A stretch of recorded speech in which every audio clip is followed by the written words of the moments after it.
assim como nós perdemos aqui o Senhor pediu. Não nos deixe cair nas tentações, mas livra-nos de todos os males que peças.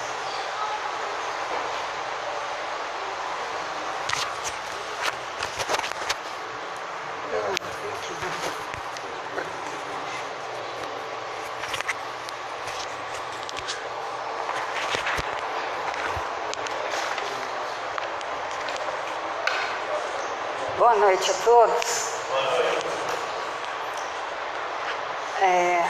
Hoje então nós vamos falar sobre saber sobre a imortalidade.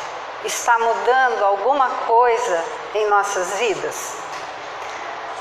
E hoje inicio com uma mensagem do Emmanuel, psicografado pelo Chico, para embasar, para servir de fundamento da minha fala. Porque ela vem com um apelo muito forte aos nossos corações. E vocês podem se perguntar, da onde essa criatura tirou isso? Assim, o título da mensagem de Emmanuel é Esperar em Cristo. E está no livro Caminho, Verdade e Vida, onde Emmanuel explica a frase de Paulo, que está na carta aos Coríntios, capítulo 15, versículo 19. A frase é a seguinte: se esperamos em Cristo só nesta vida, somos os mais miseráveis dos homens. E Emmanuel nos esclarece da seguinte forma. Emmanuel falando: o exame do versículo fornece ao estudioso explicações muito claras. É natural confiar em Cristo e aguardar nele, mas que dizer da angústia da alma atormentada no círculo de cuidados terrestres, esperando egoisticamente que Jesus lhe venha satisfazer os caprichos imediatos? Seria razoável contar o Senhor tão só nas expressões passageiras da vida fragmentária?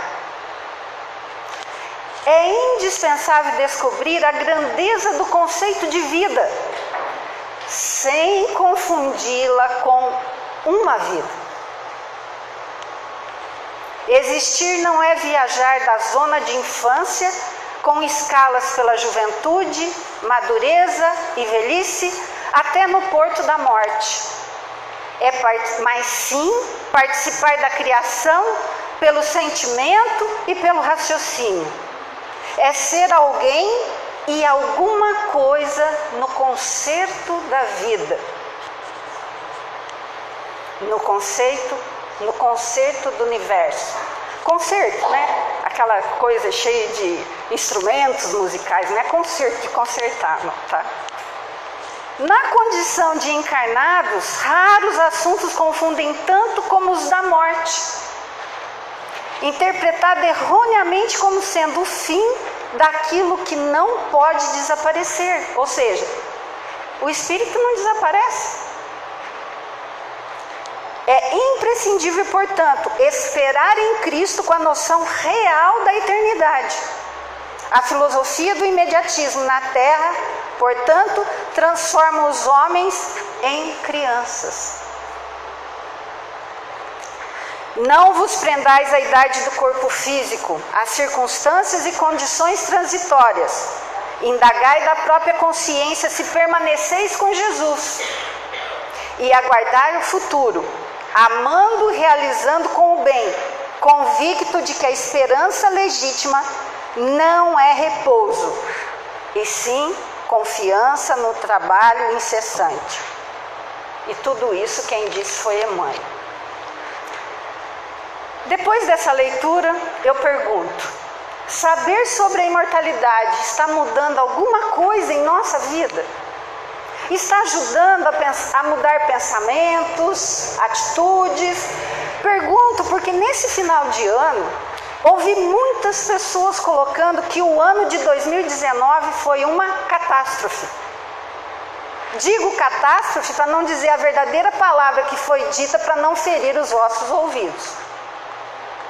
E desde algum tempo eu venho pensando em algo bem profundo cá com os meus botões, e por isso que eu trouxe essa mensagem hoje.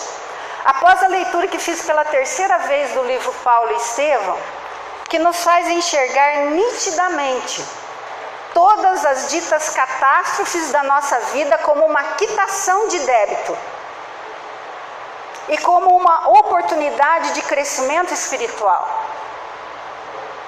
Porém, nessa constatação das ditas catástrofes da nossa vida serem entendidas como quitação de débito e de crescimento espiritual, não deve nos causar espanto, certo?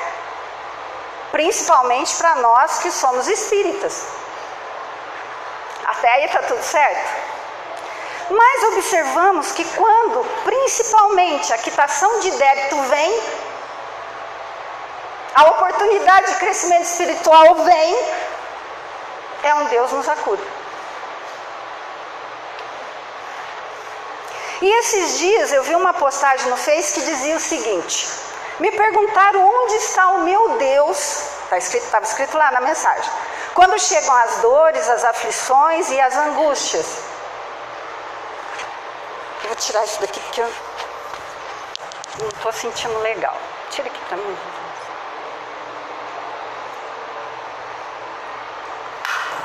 E eu respondi, está escrito lá, que Ele está no mesmo lugar de sempre, no controle de tudo. Essa é a postagem do Face. Aí eu complementei. Sim, Ele está no controle de tudo. Eu que com certeza em algum momento me afastei dele, se veio dores e aflições. Vocês acham que está correto isso? E durante minhas reflexões, me aparece uma palestra do Rossando Klinger, que me inspirei e achei interessante trazer o conteúdo aqui para a nossa reflexão. E vou começar de forma direta. Segure-se em suas cadeiras, não me julgue, tá? Antes, não saia correndo, por favor, espere até o final. Mas a Graça já trancou a porta que eu pedi, né, para a gente se garantir que ninguém vai sair daqui. Neste mundo que vivemos, existe injustiça, mas nenhum injustiçado. Essa é uma colocação forte. Bate forte, não bate? Bate. Portanto, se mesmo sendo espírita, eu ainda reclamo do chefe, da vida, do marido, da esposa, do filho, dos pais, das pessoas, da cidade, das situações em geral, eu só não me conscientizei a respeito da imortalidade, como não me dei conta de tudo que envolve acreditar na imortalidade, que tudo que envolve ser imortal. Sim, porque com esse conhecimento da imortalidade compreendido, vejam, eu disse compreendido, tudo que eu disse há pouco, de reclamar do pai, da mãe, do filho, da esposa, do vizinho, do chefe, não deveria nem sequer passar pela minha cabeça. E a pergunta que eu faço com todo amor, gente, amor mesmo. E o nosso conhecimento da imortalidade, estamos fazendo o que com ele?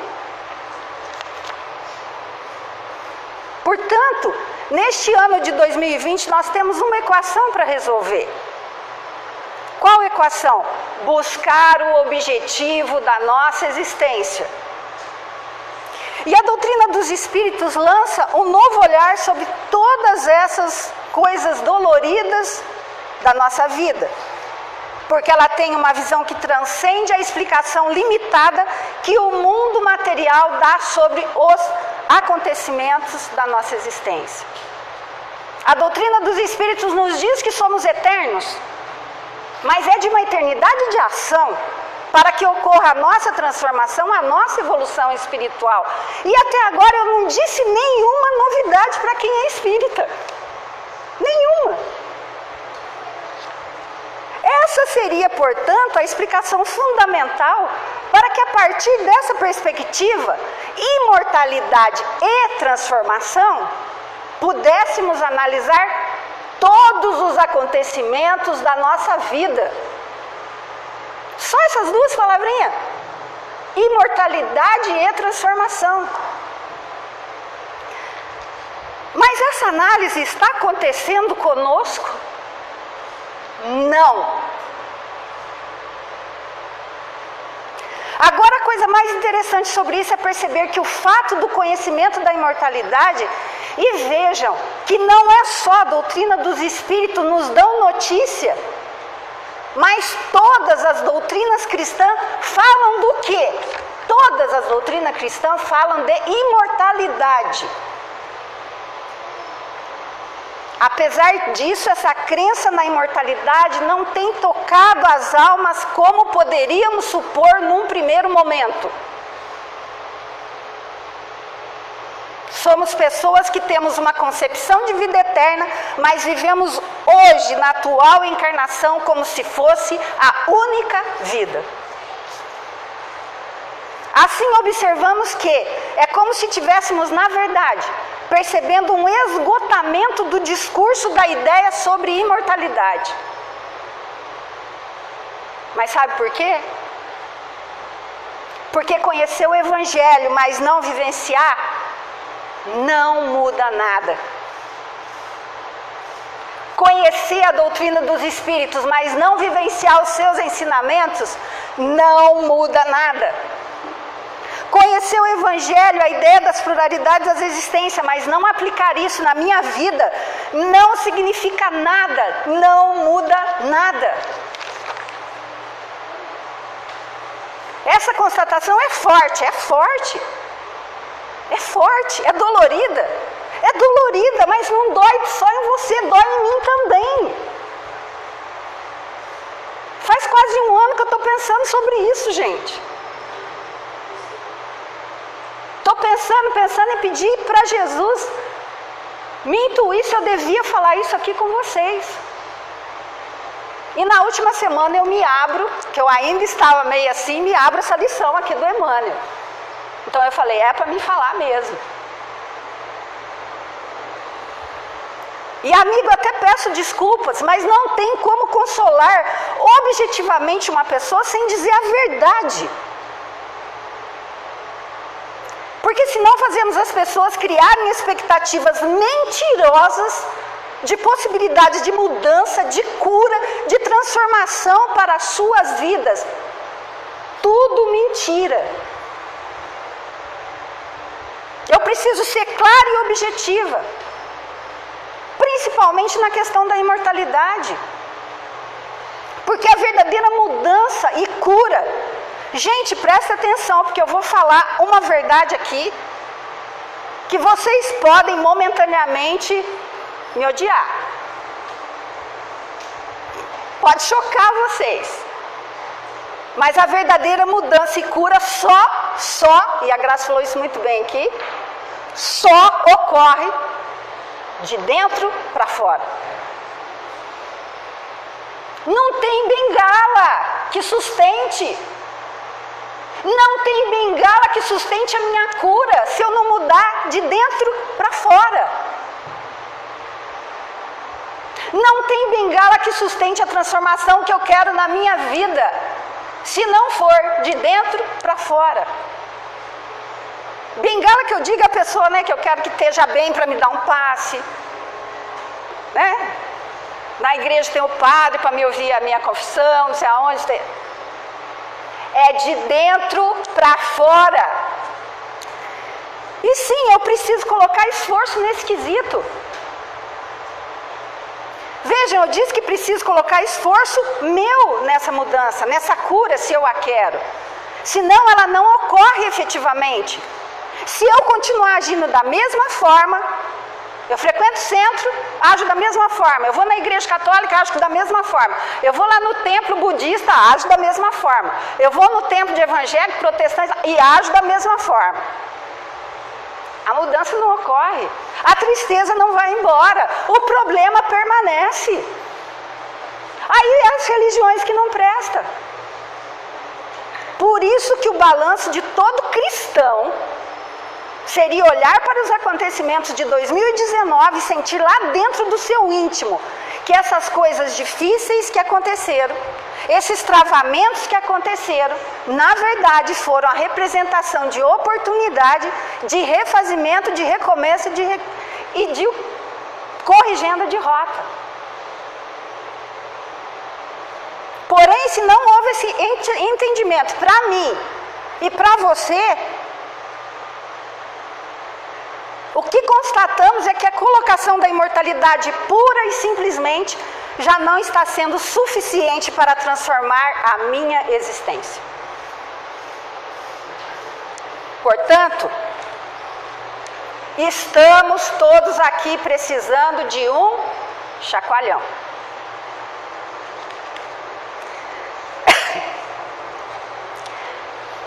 Para que comecemos a perceber que esses acontecimentos todos que nos incomodam, na verdade, cada vez mais está exigindo de cada um de nós, todos esses acontecimentos está exigindo de cada um de nós que coloquemos Deus no centro de nossas vidas.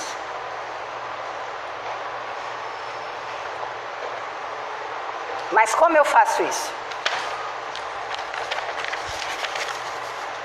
Agora, claro que temos que entender que a evolução do ser não se dá na velocidade que gostaríamos, nem na nossa própria vida, nem na vida coletiva, mas é preciso trabalhar em nós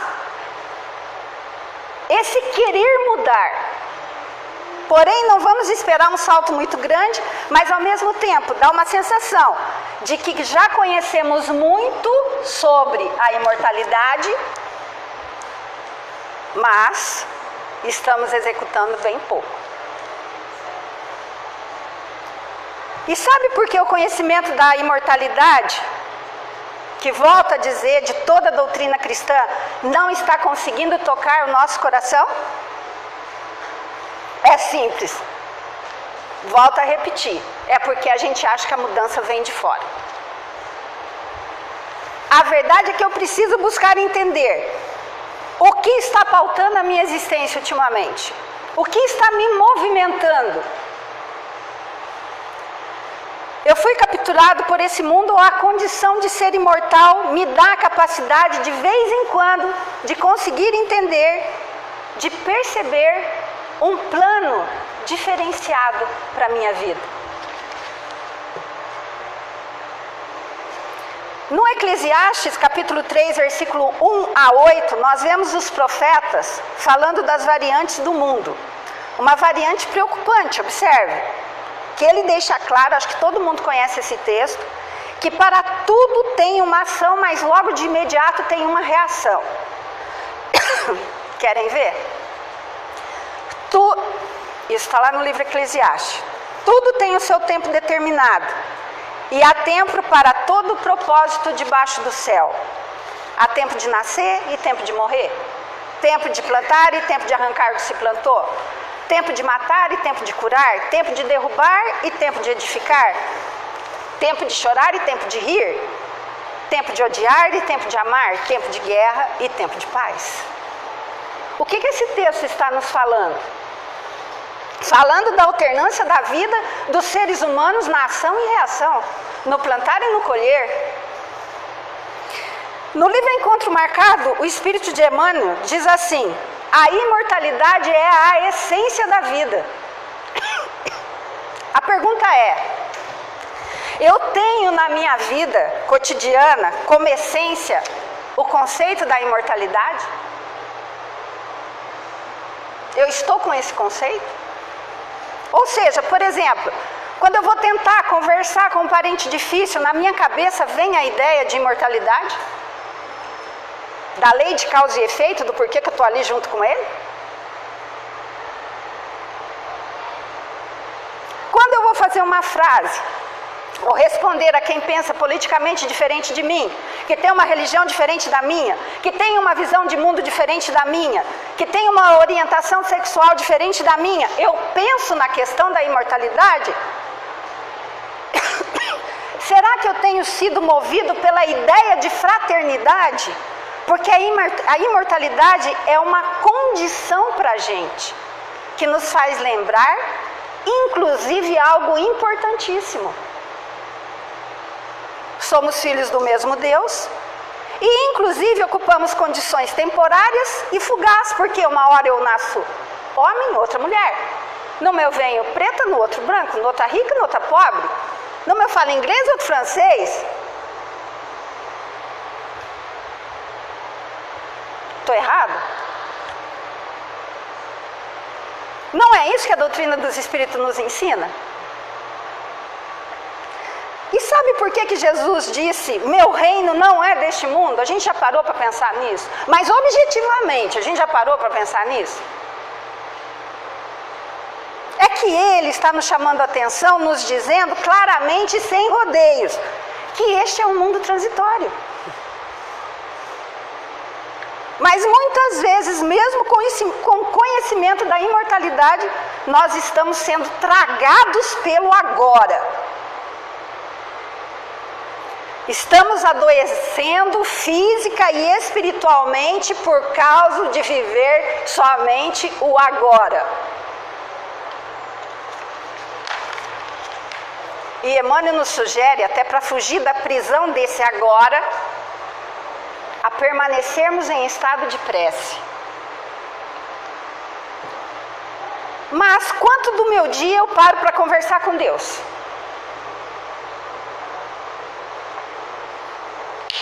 Quanto do meu dia eu paro para conversar com Deus? E como é que eu desenvolvo uma relação com Ele? Como que eu posso desenvolver uma relação com Deus? Para responder a essa pergunta, eu faço outra pergunta. Hoje eu estou cheio de perguntas. Como que um indivíduo consegue permanecer em qualquer duração duradoura? Alimentando essa relação, certo? Portanto, eu preciso alimentar a minha relação com Deus. E como se faz isso sem fanatismo? Sem fanatismo. Como é que se desenvolve intimidade com Deus, principalmente para que eu não esqueça que eu estou aqui para crescer e para evoluir? Indo ao templo, à igreja, vindo ao centro, é assim que eu desenvolvo? Ajuda, mas não. Isso ajuda, mas não é tudo. Porque muitos de nós frequentamos templos, igreja, o centro e estamos nos distanciando de Deus e das suas leis.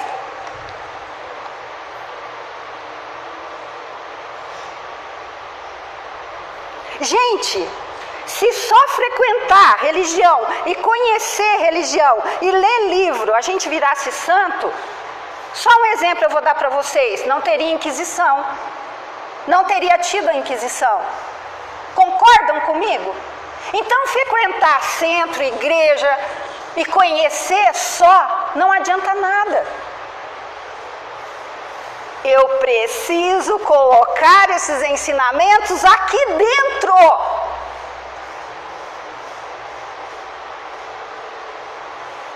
Urgente. Porque às vezes eu acho que frequentar um ambiente de religioso já basta, já fiz minha obrigação. E infelizmente não me lembro de levar os ensinamentos ali angariados para o meu dia a dia. Portanto, eu posso estar frequentando esses lugares, mas na minha rotina diária, eu tenho adorado a Deus?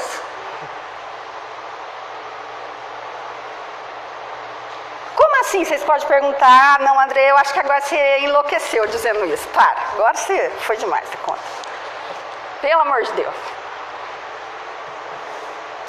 E eu devolvo com outra pergunta para refletirmos. Refletirmos. Você sabia que você se torna aquilo que você adora? Aquilo que você empresta valor? Aquilo que você dá do seu tempo? Se eu estudo para ser professora, eu vou me tornar uma professora. A melhor professora. Se eu estudo para ser um músico, eu vou me tornar o melhor músico. E se eu quero estar com Deus,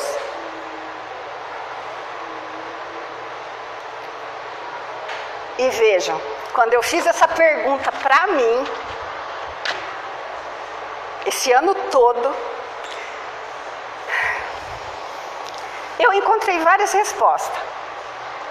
E percebi que no meu caso particular, Deus não estava no centro da minha vida da maneira como eu gostaria. Eu sou sincero com vocês. Eu percebi que eu não estava colocando Deus no centro da maneira como eu gostaria. Doeu? Doeu. E me veio instantaneamente a colocação do Cristo em João 10:30. Eu e o Pai somos um. E essa frase me fez pensar e refletir em: Andréia, qual é seu grau de intimidade com Deus então?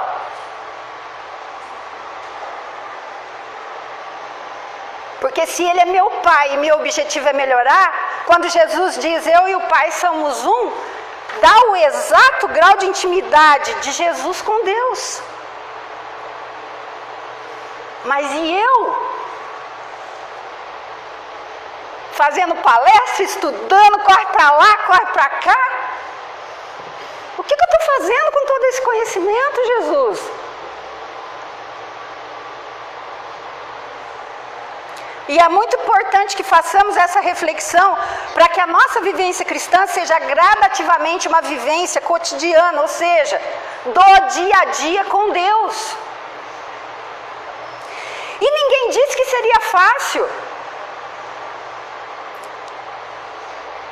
E que vamos sair daqui todo mundo santo só porque ouviu isso, não.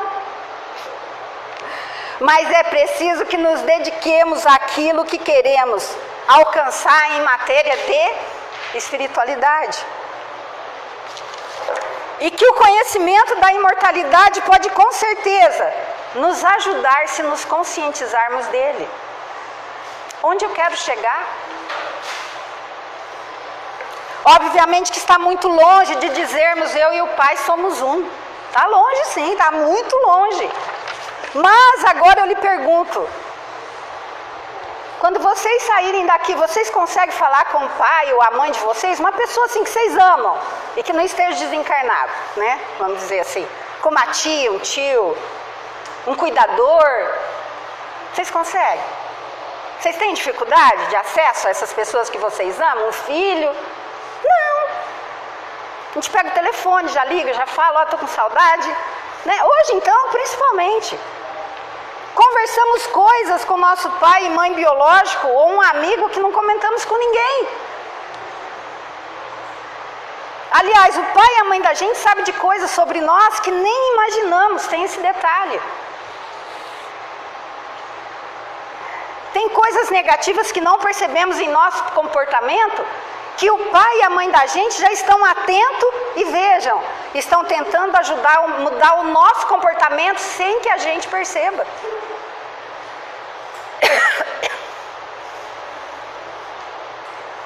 Agora, sabia que mais profundamente Deus está fazendo esse trabalho conosco?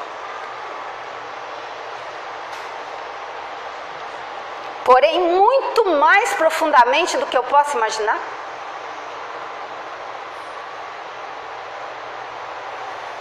Ele está trabalhando de uma forma que nem imagino para ajudar a mudar o meu comportamento. Portanto, eu tendo contato com Ele, eu aumento a minha capacidade de manter uma vibração espiritual adequada ao meu aperfeiçoamento. Se estou agora no mundo material, não posso fazer de conta, claro que ele não existe. Não é isso, né? E me isolar no mosteiro e deixar o mundo pegar fogo. Não é nada disso. Estou aqui hoje nesse mundo, nesse planeta, porque eu preciso estar aqui. E tem uma história de um homem que passou 30 anos em um mosteiro. E entrou em estado de êxtase e disse, 30 anos. Mestre, eu estou pronto. Vou voltar, vou descer, vou lá para minha aldeia. Estou pronto, vou ajudar as pessoas agora. O mestre disse, você não está pronto. Tô sim, mestre. Tá não. Mas vamos fazer o seguinte. Eu vou lhe dar uma bola de neve. Você vai descer o Himalaia com essa bola de neve na mão, porque vocês sabem que lá é gelado, né? A gente pode sair com a bolinha de neve que não derrete de jeito nenhum. A primeira tentação que lhe alcançar e você cair nela, essa bola de neve vai derreter. Você vai voltar. Você vai voltar ou você vai continuar? Aí ele veio, entrou na aldeia todo em estado de nirvana, aquela coisa, né? E o irmão dele tinha virado uma espécie de curandeiro. E tinha uma moça linda, de corpo perfeito, deitada numa maca, e o irmão passava na perna dela uma pomada para curar uma ferida. Quando ele olhou a perna, olhou a mão, cadê a bolinha de neve? Imagina por quê? Porque não é para sair do mundo material. Ninguém falou isso. É para vencer. Não é porque para você largar do seu trabalho porque você não se dá bem com o seu chefe, com as pessoas. Porque em todo lugar você não vai se dar bem com o seu chefe, com as pessoas. Você precisa aprender a se dar bem com o seu chefe, com as pessoas. Você pode passar por 40 trabalhos, se você não aprender a lidar com as pessoas, vai dar problema. Então não é que eu tenha que me afastar das pessoas que me dão trabalho. É eu saber me vencer para estar com elas. É para isso que eu estou aqui. Mas para que essa bola não derreta, para que esse mundo material não tire a minha força, eu preciso aumentar o meu contato com Deus. Porque nós não somos seres humanos com experiência espiritual de final de semana, de terça-feira, de quinta-feira. Não é só isso. Nós somos seres espirituais numa experiência humana. É diferente. A colocação é diferente.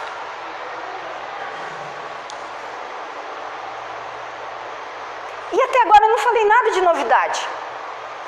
Nenhuma novidade para quem é espírito. São minhas reflexões. E me perdoe se eu estou sendo tão incisiva, porque eu estou falando para mim. Eu estudei para mim, estou falando para mim, mas estou dividindo com vocês. Porque me ajudou muito. E se alguém quiser entrar nessa...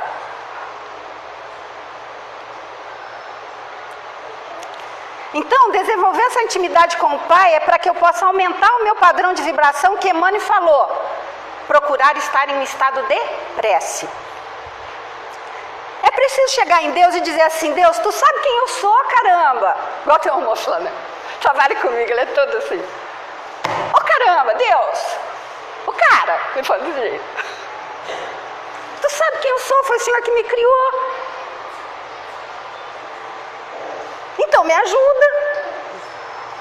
Porque tem gente que acha que tem que decorar oração para falar com Deus, tem que isso. Não, onde você está? Ó, sentou lá no seu trabalho, Senhor, me proteja, me ilumina, me inspira para que eu tenha um dia ótimo. Chegou em casa, tratar a família como trata os estranhos.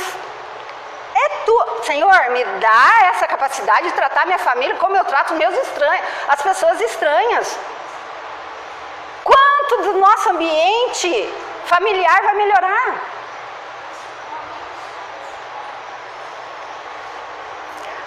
Diariamente a gente conversar com Deus, e não é fanatismo, não é pegando a beirada do fanatismo, não é nada disso. No começo é estranho, depois vira uma rotina e você não consegue fazer mais nada sem pedir uma intuição, uma dica ou mesmo agradecendo. você não consegue levantar da cama sem primeiro falar com Ele. Ou seja, você fala primeiro com Deus e depois você olha o WhatsApp. Eu dei essa palestra lá em Venceslau, eu falei pro povo lá de Venceslau assim, vamos fazer um pacto, gente? De hoje em diante, quem não souber fazer uma oração, mas pelo menos acorde e fala assim, obrigado, Senhor, pronto. E levanta, vai embora. Cata o celular, vai no banheiro, onde você quiser. Mas vamos fazer esse pacto aqui também? Para quem não tem costume? Vamos acordar e vamos falar assim, ó, obrigado, Senhor. Esteja comigo nesse dia, pronto. E, gente, eu vou falar uma coisa para vocês. Outra. Na minha vida, toda vez que alguma coisa não deu certo, foi porque eu não consultei Deus. Eu agi na emoção. E Haroldo Dutra Dias diz o seguinte em uma de suas palestras. Quantas pessoas que conhecemos faz uma prece antes de tomar uma decisão? Aí quando aperta, quando tem dor, nós vamos correndo fazer uma oração. Ficamos orando 24 horas. E a gente ora mesmo naquela coisa, ai Senhor, me ajuda, me ajuda. Você não consegue perceber o que Deus está querendo passar para você de intuição, de tanto que você está assim, ai Senhor, Senhor. Precisa alguém vir acalmar você, calma, calma. Vocês já não viram gente assim? Já viram.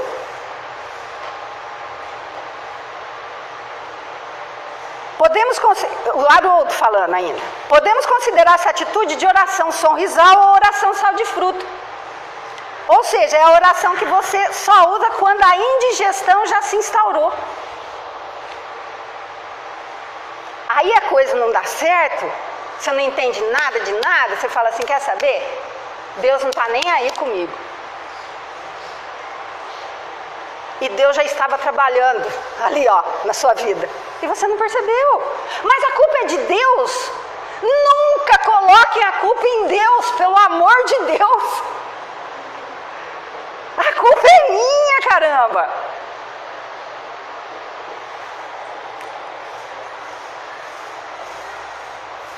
Eu até escrevi aqui, né? E como não procuro saber sobre espiritualidade, se meu pedido não é atendido, eu me revolto contra Deus. Mas observe uma coisa curiosa e simples. Os apóstolos, que eram pescadores, e eu acho curioso porque um pescador deve acordar umas 4 horas da manhã ou menos, e lendo o Evangelho de Mateus, Lucas, ele diz o seguinte, os apóstolos ao acordar e indo para o barco, já encontravam Jesus orando. Outra pergunta que eu faço para vocês agora, vocês acham que a bonitinha aqui da Andréia Maria não precisa orar?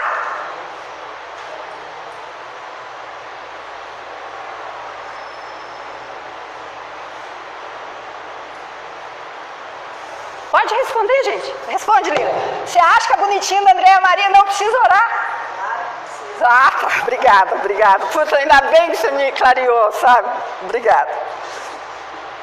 Vocês estão entendendo, gente?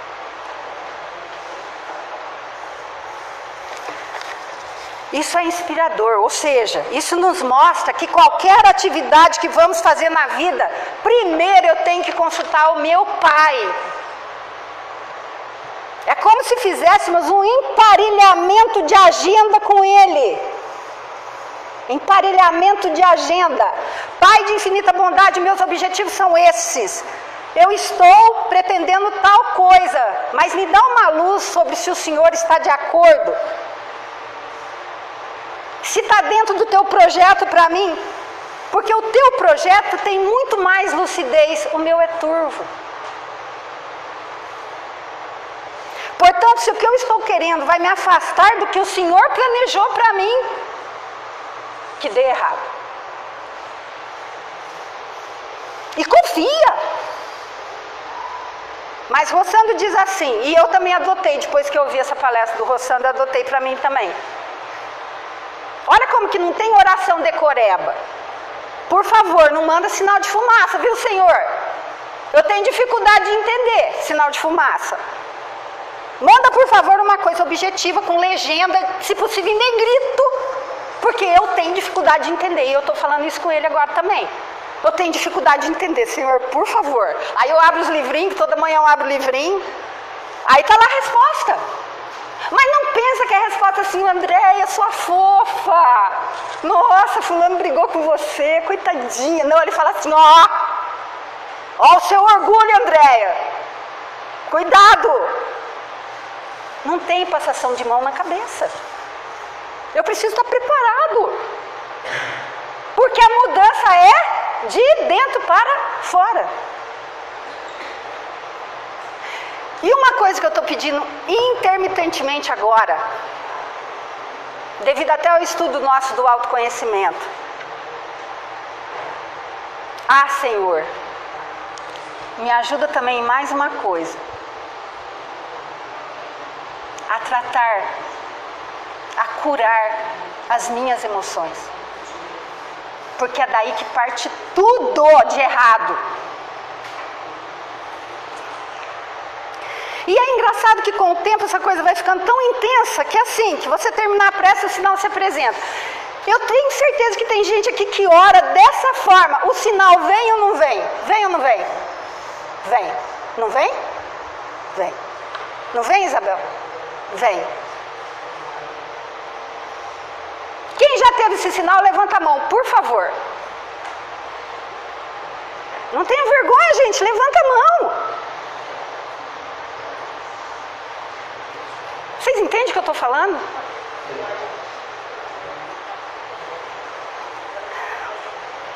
Mas é sempre preciso entender que Deus não satisfaz caprichos, nem realiza desejos.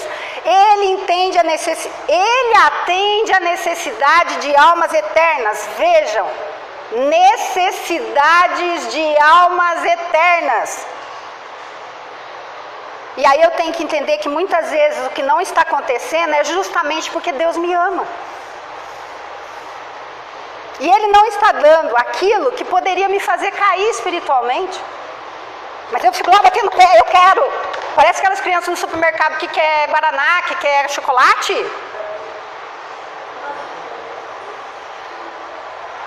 Quanto de nós perderíamos a encarnação se tivesse aquilo que tanto desejamos?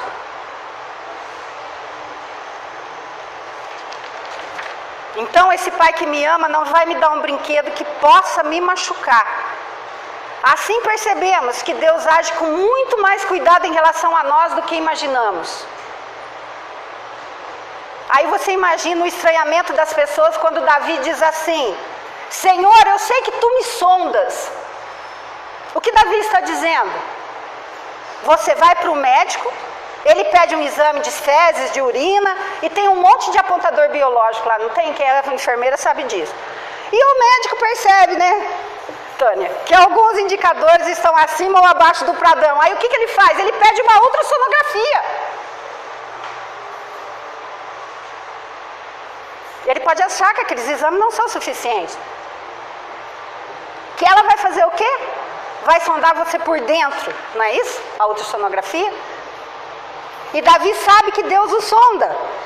Ou seja, tem conhecimento de cada átomo do meu ser.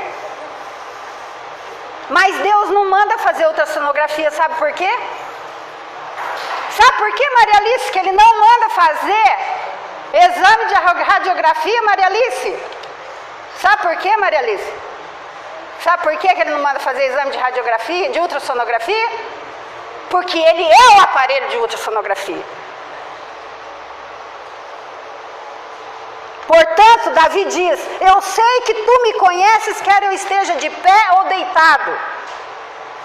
Ou seja, imagine simbolicamente, Ele me conhece quando eu estou em pé, alegre, feliz, e quando eu estou deitado, triste, doente. Ele me conhece a tal ponto que mesmo quando está faltando em mim palavras, Ele consegue me entender.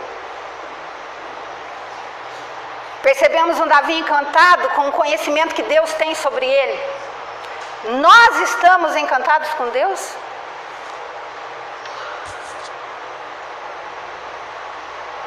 Ele é nosso Pai. E sabe qual que é o laço mais forte que eu tenho com Deus?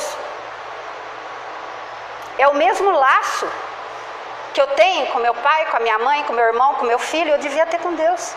Porque Ele é meu Pai. E eu esqueço isso. Só porque Ele é invisível. Mas Ele é meu Pai e Ele me sustenta. Já paramos para pensar sobre isso? Portanto, como não usar esse recurso da oração, do estar diariamente com Deus?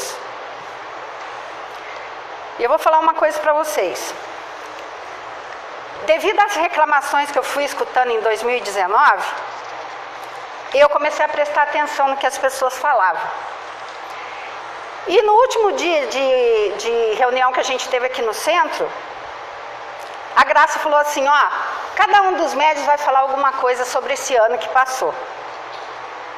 E eu tenho o costume de anotar o que as pessoas falam. E teve uma pessoa muito simples que disse assim, toda dificuldade é aprendizado, toda dificuldade é aprendizado. E com o Espiritismo, tudo que me acontece, ele me faz entender que eu não seria a pessoa que sou hoje se não tivesse passado por tudo que passei.